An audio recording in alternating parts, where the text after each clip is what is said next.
Gold, trusted gold buyers. మీరు తాకట్టు పెట్టిన బంగారాన్ని విడిపించి ఈ రోజు ఉన్న మార్కెట్ ధరకు కొనబడను. నమస్కారం, వెల్కమ్ టు ఐ డ్రీమ్. ధర్మ మార్గం విత్ విజిత కార్యక్రమానికి స్వాగతం.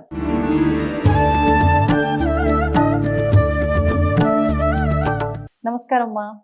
శ్రీ గురుభ్యో నమః. శ్రీ మాత్రే నమః. నమస్తే అమ్మా. శ్రీమాత్రే నమః. అయితే అమ్మా, శ్రీ విద్యా ఉపాసకురాలు అని చెప్తున్నాను మీ ఇంట్రడక్షన్ లో కూడా. మరి అసలు శ్రీ విద్య అంటే ఏంటో కూడా కొంతమందికి అయితే అవగాహన లేదనే చెప్పాలి. కొంతమందిలో అవగాహన ఉన్నప్పటికీ సోషల్ మీడియాలో కొంతమంది గెస్ట్ల ద్వారా వింటూ ఉంటారు, చేస్తూ ఉంటారు. కానీ కొంతమందిలో దాని గురించి ఇంకా క్లుప్తంగా వివరించండి, ఇంకా మాకు మంచి చక్కటి వివరణ కావాలి, మరి శ్రీ విద్య ఉపాసన అంటే అది మేము కూడా తీసుకోవచ్చా ఏంటి అనేది చాలా సందేహాలు ఉన్నాయి. ఒకసారి దాని గురించి పూర్తి వివరణ ఇవ్వండి. శ్రీ విద్య అంటేనే అమ్మవారి యొక్క ఉపాసన. సాక్షాత్తు లలిత పరాభట్టారికాదేవి, తర్వాత శివయ్య, కామేశ్వరుడి యొక్క ఇద్దరి యొక్క ఉపాసనని శ్రీ విద్య. అంటే శ్రీ విద్య అంటే ఏమిస్తుంది మనకు అంటే ఇహలోక సుఖము, పరలోక మోక్షము రెండిటిని ప్రసాదించేది శ్రీ విద్య. అంటే ఒక మానవుడికి ఏం కావాలో, దేనికోసమైతే మళ్ళీ జన్మ తీసుకొని ప్రయత్నం చేస్తున్నామో డైరెక్ట్ ఒక రూట్, అది ఒక రూట్. ఓకే. శ్రీ విద్య అంటేనే బ్రహ్మాండ విద్య అంటారు శ్రీ విద్యని. ఇట్టి బ్రహ్మాండ విద్యని ఎవరు చేయొచ్చు, అసలు ఎందుకు, ఎవరెవరు చేశారు శ్రీ విద్యని? శ్రీ విద్యని దేవతలే చేశారు. మనువు, లోపాముద్ర, అగస్త్య మహాముని, ఇంద్రుడు, విష్ణువు, శివుడు, వీళ్ళందరూ కూడా చేశారు శ్రీ విద్యని. దేవతలే చేశారు శ్రీ విద్యని. లోపాముద్రాదేవి కూడా శ్రీ విద్యని చేసింది. సాక్షాత్ అమ్మనే ఆవిడకి స్వయంగా మంత్రోపదేశం చేసింది శ్రీ విద్య యొక్క మంత్రం. అమ్మవారు దేవతలు చేసిన విద్య బ్రహ్మాండ విద్య శ్రీ విద్య. ఇప్పుడు మానవుల కంటే కోరికలు, మీరు అన్నట్టు ఇక్కడ మనం సుఖంగా ఉండాలి, తర్వాత జీవితం మనం చాలించిన తర్వాత అక్కడ మోక్షాన్ని పొందాలి. అసలు దేవతలకు ఏం అవసరం, ఎందుకు చేశారు, పర్పస్ ఏంటి? అంటే వీళ్ళు చేసి దేవతలయ్యారు. ఇప్పుడు లోపాముద్రాదేవి అంటాం మనం, అగస్త్య మహాముని అంటాం. అగస్త్య మహాముని అంటే చాలా మునులలోకెల్లా శ్రేష్టమైన ముని అగస్త్య మహాముని అనేసి మనకు తెలుసు. లోపాముద్రాదేవి గురించి కూడా ఆమె ప్రత్యేకత కూడా మనకు తెలుసు. వీళ్ళు అమ్మవారిని పట్టుకొని, ఆవిడ పాదాలను పట్టుకొని, ఆవిడ గురించి సాధన చేసి వాళ్ళు ఆ స్థాయి పొందారు. ఇప్పుడు మానవులు ఎందుకు చేయాలి? వాళ్ళంత స్థాయి మనం పొందుతామో పొందలేమో తెలీదు, కానీ ఒక్కసారి మనం అమ్మవారి పాదాలను పట్టుకున్న తర్వాత ఆవిడే మనల్ని ముందుకు తీసుకెళ్తుంది. ఫస్ట్ ఇది మనం ఎలా పట్టుకోవాలి ఆవిడ పాదాలను అంటే పూర్తిగా శరణాగతి. నేను నీ పాదాలకి సరెండర్ అయిపోతున్నాను, ఇంక మీదట ఏం జరిగినా నీదే భారం తల్లి అని శరణాగతితో ఉండాలి. అలా ఉండగలరా? First point. నన్ను చాలా మంది ఏమడుగుతున్నారు అంటే శ్రీ విద్య అంటే ఒక కోర్స్ అని అడుగుతున్నారు. ఇది కోర్స్ కాదు. నాకు వచ్చిన కాల్స్ అవే. అంటే శ్రీ విద్య అంటే కోర్సా, మీరు ఆన్లైన్ క్లాసెస్ నేర్పిస్తారా, ఆన్లైన్ లో చెప్తారా అని చెప్తున్నారు. ఇది కోర్స్ కాదు. దీంట్లో స్టేజెస్ ఉంటాయి, మంత్రోపదేశం తీసుకునే స్టేజెస్ ఉంటాయి అన్నమాట. మనం ఫస్ట్ గణపతి, బాల అమ్మవారు, తర్వాత అమ్మవారి మూల మంత్రము, తర్వాత షోడశి, తర్వాత రాజమాతాంగి, వారాహి, ఇలా కొన్ని స్టేజెస్ ఉంటాయి. దీంట్లో ముందుగా మనం శ్రీ విద్యలోకి అడుగు పెట్టాలి అని అంటే మనల్ని మనం పూర్తిగా చెక్ చేసుకోవాలి. మనం ఏంటి, మన పరిస్థితి ఏంటి అని. అసలు అందరూ శ్రీ విద్యలోకి అడుగు పెట్టలేరు. రాదంటారా? పిక్ చేసుకుంటుందమ్మా. అంటే మనం అంటాం కదా, అమ్మవారు వీళ్ళని ఇలా నిర్దేశించబడింది అని కొంతమందిని చూస్తే అనిపిస్తుంది. అట్లా అమ్మవారు పిక్ చేసుకోవాలి. ఆ విద్య మనం చేయాలంటే పూర్వజన్మ సుకృతం అనేది ఉంటుంది చూడు, అది చాలా ఉండి పూర్వజన్మలో కూడా చేసి ఒకవేళ మనం విడిచిపెట్టి ఉంటే స్టార్టింగ్ లోనో, లేకపోతే పూర్వజన్మలో అమ్మవారి పాదాలను నార్మల్ గా పట్టుకొని ఈ జన్మలో మళ్ళీ మనకు జన్మ వచ్చి ఉంటే దాంట్లోకి వెళ్ళగలం తప్ప సామాన్యంగా శ్రీ విద్యలోకి అందరూ అడుగు పెట్టలేరు. ఇప్పుడు నిజంగా అట్లా అమ్మవారు పిక్ చేసుకొని ఉంటే మనకు నార్మల్ గా అర్థం అవుతుందా? అంటే సిచ్యువేషన్స్ ఏమైనా క్రియేట్ అవుతాయా? అలా ఆలోచన మనకు వస్తుందా? ఎలా తెలుస్తుంది అంటారు? అంటే యాదేవి సర్వభూతేషు బుద్ధి రూపేణ సంస్థిత అంటాం. మనం ఏది జరిగినా మన ఆలోచన అమ్మవారి యొక్క సంకల్పమే. అది ఎప్పుడైతుంది, అది ఎప్పుడు జరుగుతుంది చెప్పు? ఎప్పుడైతే మనం అమ్మవారికి సరెండర్ అవుతామో అవుతుంది. వాస్తవం. మనం ఆ అమ్మవారికి సరెండర్ కాకోకున్నట్టు భౌతికంగా మనం ఉన్నాము అంటే ఆ బుద్ధి రూపేణ ఆమె ఎలా వస్తుంది? అంటే మనమే ఆలోచన క్రియేట్ చేసుకోవాలి ఫస్ట్. ఇప్పుడు ఫస్ట్ మనం ఎలా ఉండాలి అని అంటే ఒక ధర్మమైన మార్గము, ఒక న్యాయమైన మార్గము, అంటే మనం ఎవరిని ఇబ్బంది పెట్టుకోకుండా మన వరకు మనము, మన వల్ల ఒకరు ఇబ్బంది పడకూడదు అనే దాంతో ఆ ధోరణిలో మనం ఉండి మనం ఎప్పుడైతే భగవంతుని పాదాలను పట్టుకొని ముందుకెళ్తామో ఆటోమేటిక్ గా భగవంతుడే మనకు ఆలోచన ఇస్తాడు. ఏదైనా అమ్మవారి ఆ బుద్ధి రూపంలో ఉండేది ఆమెనే. మనం కోరుకుంటాం కూడా, అమ్మా నా బుద్ధి రూపంలో నువ్వు ఉండు అని. లేకపోతే కలిపురుషుడు వచ్చి ఉండేస్తాడు. ఓహో, ఆ కలిపురుషుడు రాకోకున్నట్టు, మాయ అనేది రాకోకున్నట్టు బుద్ధి రూపేణ నువ్వు ఉండి మమ్మల్ని నడిపించు తల్లి అని కోరుకుంటాం. ఆ బుద్ధి రూపంలో ఆమె ఉన్నప్పుడు ఏమైపోతుంది, మనకి ఈ ఆలోచన అనేది కలుగుతుంది. ఇంకొకటి, శ్రీ విద్యలోకి రావాలి అనుకున్న వెంటనే ఎవరు రాలేరు, దానికి సరైన గురువు ఉండాలి. గురువు లేనిదే శ్రీ విద్యలోకి రావడానికి అసలు ఆస్కారమే లేదు. మనం ఏదో యూట్యూబ్లో మంత్రాలు చెప్పారని శ్రీ విద్య మంత్రాలు ఇవి చేసుకోవచ్చు అవి చేసుకోవచ్చు అని చెప్పారని అలా చేసుకోవడానికి అసలు లేదు.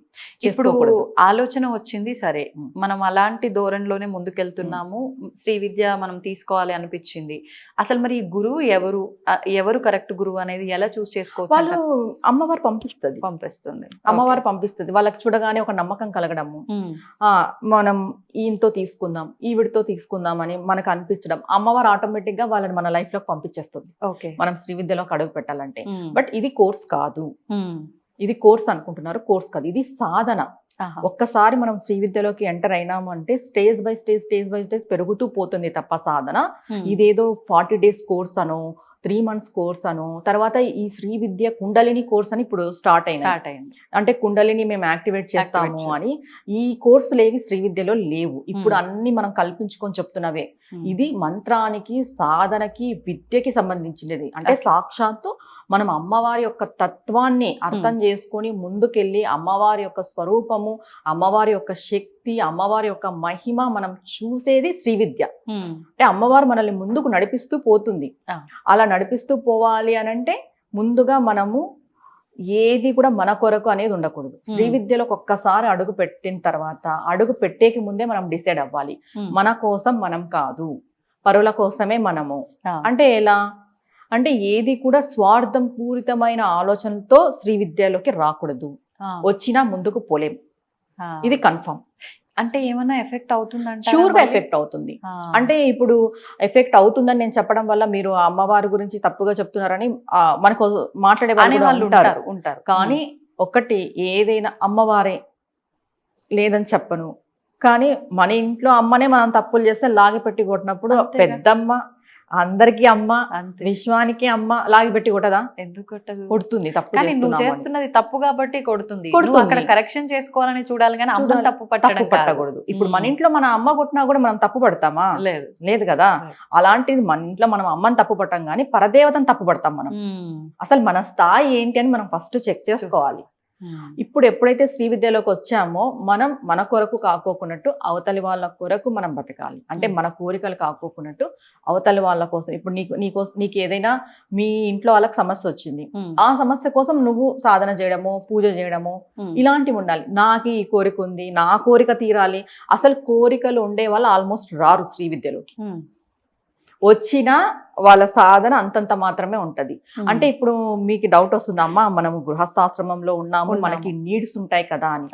Once you step in Sri Vidya automatic గా అమ్మవారే చూసుకుంటుంది అన్ని.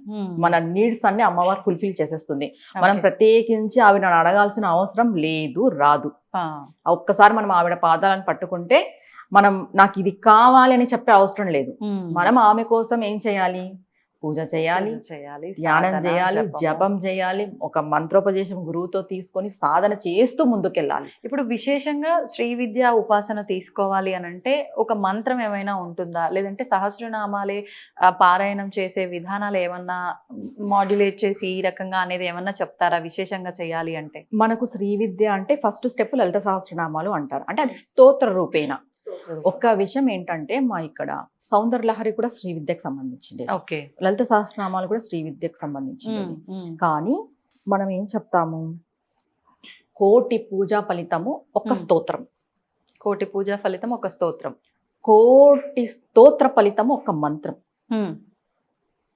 అది నువ్వు స్తోత్రం ఎన్ని చేసినా కూడా నువ్వు శ్రీ విద్యలోకి వచ్చినట్టు కాదు. అమ్మవారి పాదాలను పట్టుకున్నావు, అమ్మవారి కోసం నువ్వు సాధన చేస్తున్నావు, ఇది ఉపాసన చేస్తున్నావు. ఓకే. ఎప్పుడైతే నువ్వు మంత్రానికి వస్తావో అప్పుడే నీకు దిశానిర్దేశం అనేది ఏర్పడుతుంది, తెలుస్తుంది. ఓకే. ఎప్పుడైతే నీ జీవితంలోకి ఒక గురువు వచ్చి నీకు బోధ చేస్తాడో అప్పుడు నీ జీవితానికి ఒక గమ్యం అనేది ఏర్పడుతుంది. అందుకు ఖచ్చితంగా గురువు ముఖత ఉపదేశం తీసుకోవాలి. మంత్రాలు ఉంటాయి, శ్రీ విద్యకు సంబంధించిన మంత్రాలు ఉంటాయి, అవి సాధన చేస్తూ పోవాలి. గురువు చెప్తాడు ఇన్స్ట్రక్షన్స్ ఎలా చేయాలి, స్టార్టింగ్ స్టేజ్ ఎలా ఉంటుంది, ఫస్ట్ ఏది తీసుకోవాలి, స్టెప్ బై స్టెప్ ఉంటుంది. ఇది ఆ స్టెప్ బై స్టెప్ ఉండేదానికి చాలా మంది ఏమనుకుంటున్నారు, తెలియని వాళ్ళు కోర్స్ అనుకుంటున్నారు. ఇది కోర్స్ కాదు, ఓకే, ఇది సాధన. అంటే ఒక్కొక్క స్టెప్ మనం ముందుకు వెళ్ళాలి అంటే మనం చేస్తున్న సాధనే ఇంపార్టెంట్, అంతే కదా. సాధన ఇంపార్టెంట్, గురువుకు తెలుస్తుంది. ఇప్పుడు గురువు ఒక మంత్రం ఇచ్చాడు, ఆ మంత్రం ఒక 1 year 2 years జరుగుతుంది. జరిగిన తర్వాత మనకి ఆటోమేటిక్ గా అమ్మవారి మంత్రం ఇంకొకటి వచ్చేస్తుంది. మనం సాధనలో పూర్తిగా ఫుల్ఫిల్ గా ఉన్నాము అంటే అమ్మవారు ఇచ్చేస్తుంది ఆ గురువు ద్వారా. ఆ గురువుకి అర్థమైపోతుంది అనమాట. ఇప్పుడు నేను సెకండ్ స్టేజ్ కి వెళ్ళే స్టేజ్ అంటే నేను ఉన్నత స్థాయికి వచ్చాను విద్యలో అని ఆటోమేటిక్ గా. ఒకవేళ మనం తీసుకున్న మంత్రాన్ని సరిగ్గా చేయలేదు, దానికి న్యాయం చేయలేదు అనుకుందాం, అప్పుడు మనం ఇంకొక స్టేజ్ అనేది మనకి రాదు, ఆటోమేటిక్ గా రాదు. వచ్చినా దాని ముందుకు పోదు. అంటే ఇప్పుడు ఏదైనా ఒక మంత్రం తీసుకుంటే ఏకదాటిగా ప్రతిరోజు వెళ్ళాలి. బ్రేక్స్ పడినాయి, నీకు ఏదైనా హెల్త్ ఇష్యూ వచ్చింది, నువ్వు చేయలేకపోతున్నావు, నీకు అనుష్ఠానంకి కుదరట్లేదు, ఏవేవో వస్తున్నాయి, వదిలేయచ్చు అంటారా? గురువు చెప్పాలి, గురువుకి చెప్పి దీనికి నేను మళ్ళీ ఏం చేసుకోవాలి, దానికి ఉంటాయి పరిహారాలు చేసుకునేటివి. మళ్ళీ గురువు చెప్తాడు, నువ్వు ఈ సక్రమంగా వెళ్ళట్లేదు, ఈ దారిలో నీకు అందుకు ఇన్ని ఇబ్బందులు వస్తున్నాయి, సరే నీకు ఇంకొక దారి, అలా ఉంటదన్నమాట. మనం ఏదైనా కానీ తీసుకున్న మెయిన్ దీంట్లో ఏంటి అంటే పూర్తి విశ్వాసం ఉండాలి గురువు పైన, మనం తీసుకున్న మంత్రం పైన, అమ్మవారి పైన. ఎప్పుడైతే మనకి పూర్తి విశ్వాసం అనేది ఉంటుందో ఆటోమేటిక్ గా మనం స్టెప్ బై స్టెప్ ముందుకు వెళ్తూనే ఉంటాము. ఇంకొకటి, శ్రీ విద్య అనేది ఇన్ని రోజులు మాత్రమే అనేది కాదు, జీవితాంతం, ఈ జన్మ కూడా సరిపోదు. మెయిన్ ఈ విద్యను మనం నేర్చుకుంటూ ముందుకు వెళ్ళాలి అంటే ఉన్న ఈ జన్మ కూడా సరిపోదు. అది ఇన్ని డేస్ అనేది అయితే లేదండి, ఎవరు కూడా అది ఇన్ని డేస్ అంటే నమ్మద్దు. దానికి పరిమితి లేదు శ్రీ విద్యకి. ఒక్కసారి నువ్వు ఎంటర్ అయినావు శ్రీ విద్యలోకి అంటే నీ జీవితాంతము ఉంటుంది, అంతే. ఇప్పుడు మరి గృహస్థుగా ఉన్నప్పుడు నార్మల్ గా పూజలు వ్రతాలు చేయాలంటేనే ఎన్నో నియమాలు ఉంటాయి. మరి అలాంటిది మనం శ్రీ విద్య ఉపాసన తీసుకుంటున్నాము, ఇంకా నిత్యము మనం ఈ సాధన చేసుకుంటూ ఉండాలి అన్నప్పుడు విశేషంగా గృహస్థుల కోసం నియమాలు ఏమైనా ఉంటాయా? నియమాలు అసలు అవసరం ఏమీ ఉండదంటారా? ఉంటాయి. ఎటువంటి నియమాలు ఉంటాయి? ముందుగా మనం ఎవరికి చెడు చేయకూడదు. నార్మల్ గా నువ్వు శ్రీ విద్యలోకి రాకముందు నువ్వు ఎవరికైనా చెడు చేసి ఏదైనా చేస్తే అది నీకు ఒక 1% 2% వస్తుందేమో. ఒక్కసారి నువ్వు శ్రీ విద్యలోకి ఎంటర్ అయ్యి నువ్వు ఎవరికైనా చెడు చేసావంటే అది 100 రెట్లు వస్తుంది. ఓకే. ఎందుకంటే మనం దీంట్లో ఉన్నాం కాబట్టి ఎక్కువ బేర్ చేయాల్సి వస్తుంది చెడు మార్గంలోకి వెళ్తే. ఫస్ట్ మెయిన్ ఇది అందరూ గుర్తుపెట్టుకోవాలి. శ్రీ విద్యలోకి రావాలనుకున్నప్పుడు ఏదైనా కూడా మనం చెడుగా పోయినామంటే దాని ఇంపాక్ట్ భయంకరంగా పడుతుంది. మనం చాలా సాత్వికంగా ఉండాలి. ఇంకా అంటాం కదా, ఒక చంప మీద కొడితే ఇంకొక చంప చూపించాలి అని. ఆ టైప్ లో ఏదైనా అమ్మవారు చూసుకుంటుంది, ఓకే, భగవంతుడు చూసుకుంటాడు. వదిలేయాలి, కాలానికి వదిలేయాలి, అమ్మవారి పాదాల దగ్గర పెట్టాలి తీసుకెళ్ళి. అంతేగాని మనం రిప్లై ఇచ్చుకుంటూ వాళ్ళేదో మనకి చేస్తారని మనం ఇంకేదో చేసుకుంటూ పోవడం చాలా తప్పు, అది చేయకూడదు. ఇప్పుడు చాలా వరకు మంచికే కష్టాలు ఎక్కువ అని అంటూ ఉంటారు. మనం చేస్తున్నది చాలా మంచి పని. నార్మల్ గా మనం నిత్య దీపారాధనలు, పూజలు, వ్రతాలు చేసేదానికన్నా ఇది ఇంకొక స్టెప్, మనం పైకి వెళ్ళటానికి వేసే అడుగు ఇది అనుకోవచ్చు. ఇలాంటప్పుడు ఇంకెక్కువగా పరీక్షలు వస్తూ ఉంటాయి అని అంటూ ఉంటారు చాలా వరకు. అలాంటివి ఎలాంటి పరీక్షలు వస్తాయి? మీ లైఫ్ లో ఆల్రెడీ ఇవన్నీ ఎక్స్పీరియన్స్ అయ్యి ఉంటాయి, ఏమైనా షేర్ చేసుకుంటారా? ఎలాంటివి వస్తాయి అని అంటే, ముందుగా మనకి మన చుట్టూ ఉన్న వాళ్ళ రియాలిటీ ఫేసెస్ అన్ని తెలిసిపోతాయి. మాస్క్లన్నీ బయటపడిపోతాయి ఫస్ట్. ఓకే. అంటే అప్పుడు మనకి ఏమైపోతుందంటే ఇన్ని రోజులు మనం వీళ్ళనా నమ్మింది, వీళ్ళతోనే మనం జర్నీ చేసిండేది. ఎప్పుడైతే మనం ఒక మంచి మార్గంలోకి వస్తామో ఎందుకు అప్పుడు వాళ్ళ ఫేసెస్ తెలుస్తాయంటే మనకు అమ్మవారు చూపిస్తుంది, నువ్వు ఎవరి దగ్గర ఉన్నావు, నువ్వు ఎవరు నమ్ముతున్నావు, నీ చుట్టుపక్కల ఎలాంటి వాళ్ళు ఉన్నారో నువ్వు చూడు, నువ్వు చూసుకో, అది ఖచ్చితంగా తెలుస్తుంది. ఫస్ట్ ఇది. దాని తర్వాత ఏమైపోతుందంటే మన కర్మ బలహీనంగా ఉన్నప్పుడు ఇంట్లో వాళ్ళకి ఎవరికైనా హెల్త్ ఇష్యూస్ రావడము, లేదా మనకే హెల్త్ ఇష్యూస్ రావడము, ఫైనాన్షియల్ గా ఇబ్బందులు కలగడము. అది ఎందుకు? ఫస్ట్ మన కర్మ బలహీనంగా ఉంటుంది. ఓకే. తర్వాత పరీక్ష ఏంటి అంటే ఇది కలిపురుషుడు మనకు అడ్డు వేస్తుంటాడు అనమాట. మాయ అనేది ఏం చేస్తుంది అని అంటే మనం అమ్మవారి పాదాలను పట్టుకోకున్నట్టు ఎంతసేపు అది అదే ప్రయత్నమే చేస్తూ ఉంటది. వెళ్ళకూడదు, అటు వెళ్ళకూడదు. ఎంతసేపు మనం ఈ రోజు ఎంత సాధన చేసి ఎంత ఇది చేసినా రేపు ఉదయం లేచినప్పుడు ఒక వల అనేది పడుతూ ఉంటుంది అనమాట మన పైన, మాయ అనే వల. దాన్ని ఎప్పటికప్పుడు మనము తప్పించుకుంటూ ఇది మాయ, ఇది కాదు నిజం, ఇది మాయ, ఇది కాదు నిజం అనే దాంట్లో మనం ముందుకు వెళ్తూ ఉండాలి. ఆటోమేటిక్ గా మనకి అమ్మవారు ఆ అవగాహన ఇస్తుంది, ఇవ్వదని ఏం కాదు. కానీ మన పూర్వజన్మ కర్మ అనేది కూడా ఒకటి ఉంటుంది కదా, దానికి ఏమైపోతుంది అంటే ఎక్కువ ఈ మాయలో పడడానికి ఛాన్సెస్ ఉంటాయి. అంటే మన ఫోకస్ కరెక్ట్ గా ఎటు వెళ్లకుండా చూసుకునే బాధ్యత మనం తీసుకోవాలి. ప్లస్ అమ్మవారు కూడా సహాయం చేస్తుంది. ఎప్పుడు సహాయం చేస్తుంది అంటే నా చేతిలో ఏం లేదు, నేను హ్యాండ్స్ అప్, నేను చేతులు ఎత్తేసాను, అంతా నువ్వు చూసుకోవాల్సిందే, మా ఇచ్చినా నువ్వు ఇవ్వాల్సిందే, అవగతం చేసినా నువ్వు అవగతం చేయాల్సిందే, ఏది చేసినా నువ్వు చేయాల్సిందే అన్నప్పుడు ఆవిడే మనల్ని ముందుండి నడిపిస్తుంది. ఖచ్చితంగా చేయి పట్టుకొని నడిపిస్తుంది. ఇది నా జీవితంలో జరిగిన ఎక్స్పీరియన్స్. నేను ఈ రోజు స్టెప్ బై స్టెప్ 8 ఏళ్లుగా ఇంత ముందుకు వచ్చినాను అంటే కేవలం శరణాగతి, ఆమె ముందుండి నన్ను నడిపించింది కాబట్టి నేను రాగలిగాను తప్ప వేరే ఏ ఇది లేదు. అంటే అవుతుంది మీరు శ్రీ విద్య తీసుకొని? లేదు, నేను సాధనలోకి వచ్చి శ్రీ విద్యలోకి వచ్చి 3 years అయిపోయింది. 3 years అయింది. ఓకే.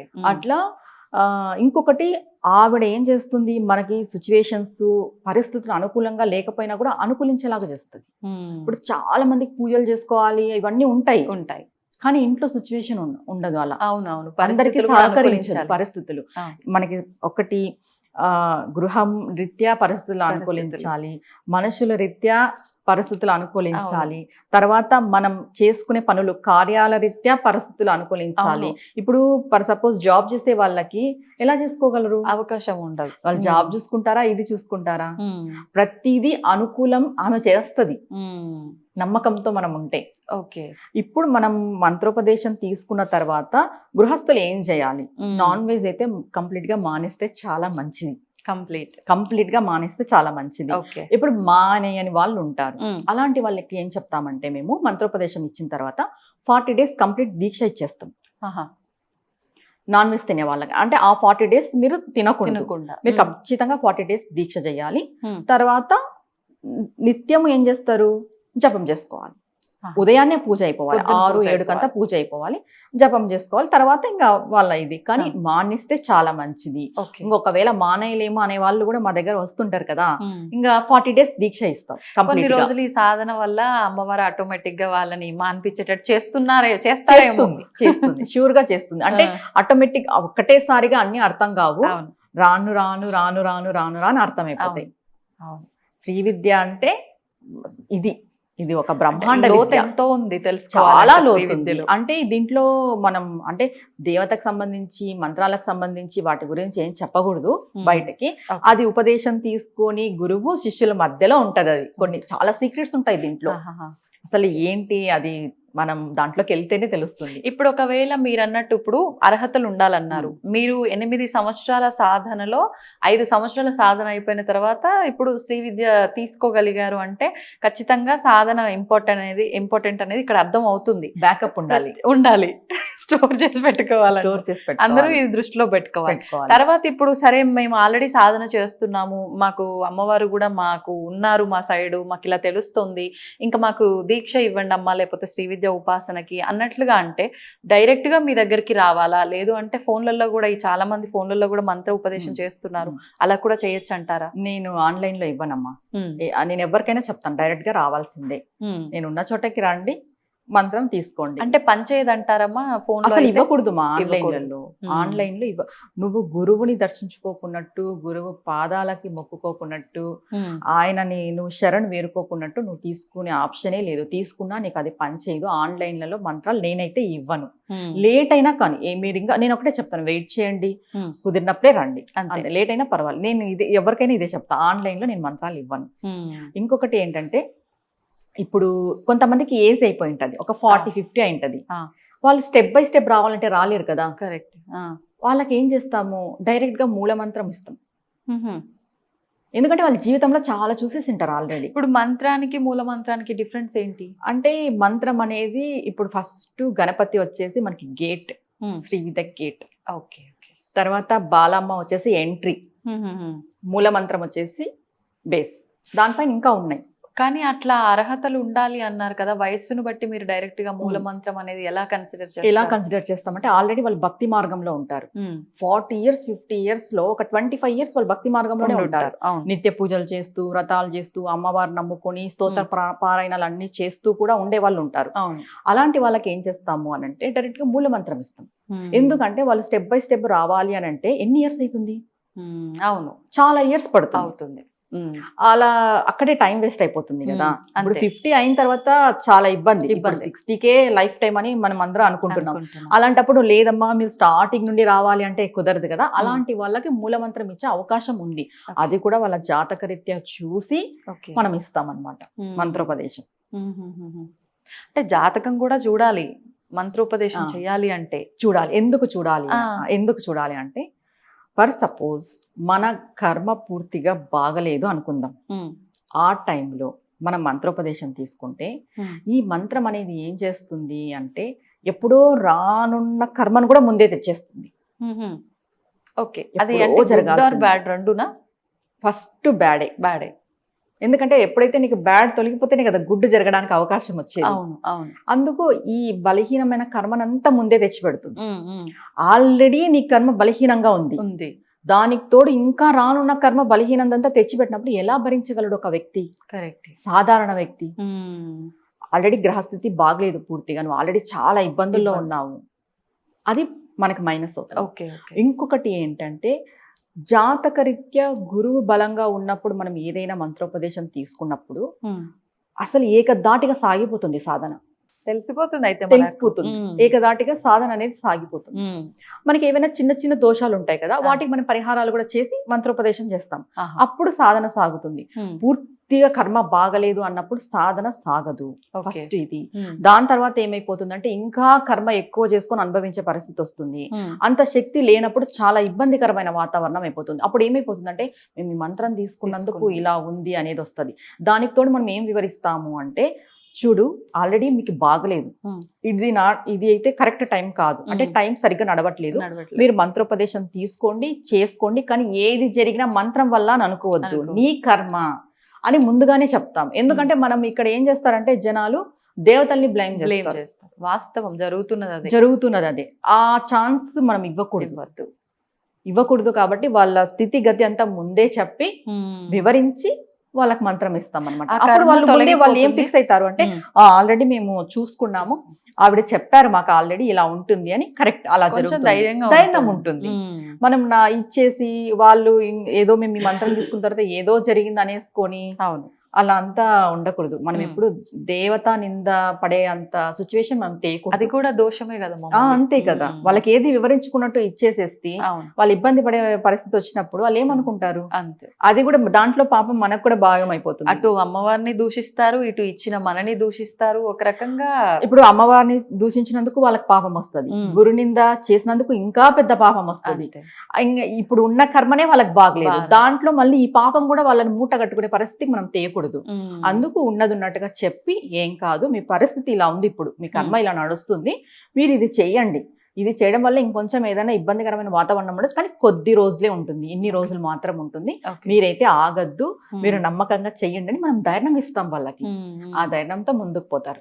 ఇప్పుడు శ్రీ విద్యా ఉపాసనకు సంబంధించిన మంత్రం తీసుకున్న వారు కుటుంబంలో గృహస్థుగా ఉన్నప్పుడు వారు ఒక్కరే ఈ నియమాలన్నీ పాటించాలా, కుటుంబ సభ్యులంతా కూడా పాటించాలంట? మరొక్కరే పాటించాలి.